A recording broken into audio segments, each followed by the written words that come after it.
So as I established in the past, the Mario Advance series had a pretty good track record. Mario Advance 1, I believe, is a definitive version of Super Mario Bros. 2, and while I felt that Super Mario Advance 2 wasn't as ambitious as its predecessor, the changes it did make to Super Mario World was more than welcome. And of course, it would only make sense for Nintendo to keep this Advance train rolling, and next up was Yoshi's Island. Does it measure up to the other Advance titles? Unfortunately, I feel this is where they dropped the ball. But I feel there was no way they couldn't have with this port. Yoshi's Island was as close as you could get to a perfect platformer. It was colorful, its gameplay was unique, and it had so much polish. There's a reason why it's considered by many to possibly be the best platformer for the SNES.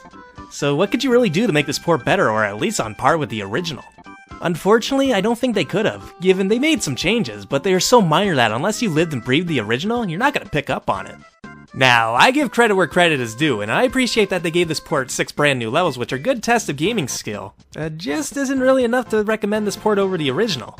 Now, I made a joke in the Mario Advance 1 review that you're basically childish if you let the technical downgrades get to you. And I know some of you will say, well, what the fuck? You're not recommending this because of the downgrades? Fucking flip-flopper.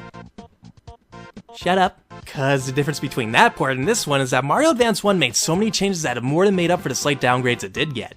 Mario Advance 3, on the other hand, well, you can't really justify it. Now, keep in mind, I'm not saying that this is a horrible port. In terms of pure gameplay, it's just as good as the original. But when you can't even see the difference between normal coins and the hidden red coins, it makes you wonder why you would play this version besides the portability aspect. Especially now when the original may very well become portable when the Switch becomes available. So my verdict on Mario's third outing for the Game Boy Advance is, it's not a bad port. It's damn near as good as the original. But that's the thing, why would you play this over the original?